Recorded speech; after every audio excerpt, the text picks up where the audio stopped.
50 साल में हमने प्रगति की है, इससे कोई इनकार नहीं कर सकता।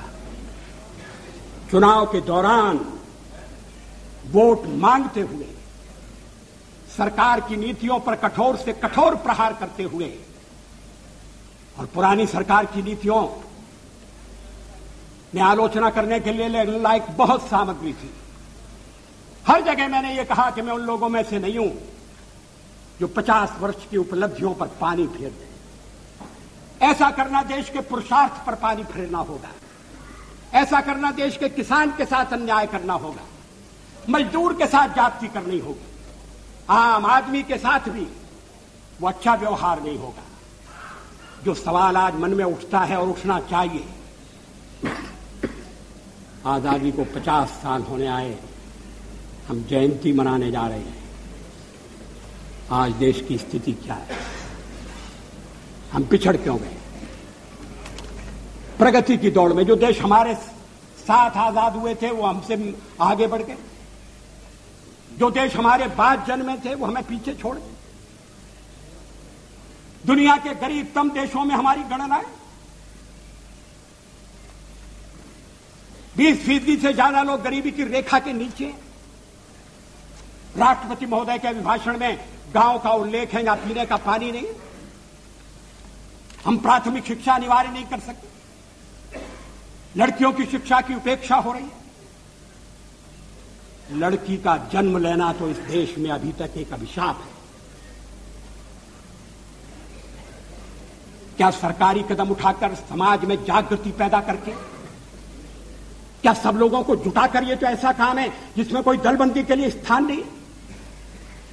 हम देश का नक्शा नहीं बदल सकते। देश में साधनों की कमी नहीं है, और साधनों की अगर कमी है तो उसको ठीक ढंग से प्राप्त किया जा सकता है, साधन बढ़ाए भी जा सकते हैं।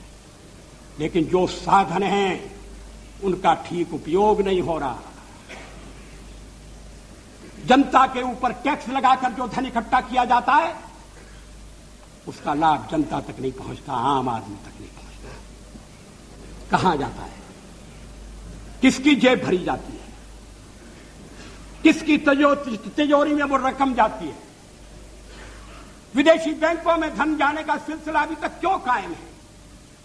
उसको रोकने के लिए क्या कदम उठाए गए? हम विदेशी पूंजी के लिए प्रयत्नशील हैं, विदेशी पूंजी आए, और अगर विदेशी पूंजी आती है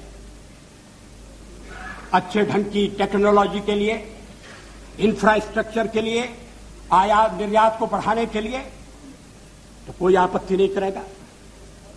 मुझे विश्वास है कि हमारे कम्युनिस्ट मित्र भी आपत्ति नहीं करेंगे। लेकिन क्या देश के भीतरी साधनों का अधिकतम उपयोग हो रहा है? क्या यह सच नहीं है कि भ्रष्टाचार एक राष्ट्रीय रोग बन गया है? मुझे याद है स्वर्गीय राजीव गांधी ने एक भाषण में कहा था कि मैं दिल्ली से 1 रुपया भेजता हूं, मगर जहां रुपया भेजता हूं वहां पहुंचते पहुंचते 19 पैसे रह जाते। मैंने उनसे कहा कि ये चमत्कार कैसे होता है? वो हंसकर कहने लगे कि जब रुपया चलता है तो घिसता है।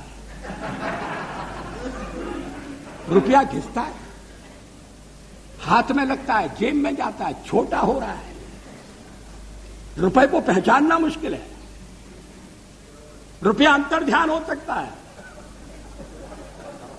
ये देश के सिक्के की स्थिति अच्छी नहीं है। एक तो सरकारी खर्चा बढ़ गया, बढ़ता जा रहा है। उसको बिना कम किए, और कम करने के लिए आम सहमति चाहिए, सर्वदलीय सहयोग चाहिए। कोई एक दलीय काम नहीं कर सकता। हां, हमारे पुराने प्रधानमंत्री नरसिंह राव जी अगर अपने को स्थिर करने के बाद इस दिशा में थोड़ा प्रयत्न करते तो सफल होते, लेकिन वो कुछ ऐसे कामों में उलझे रहे कि ये समस्याएं ध्यान नहीं खींच सकती।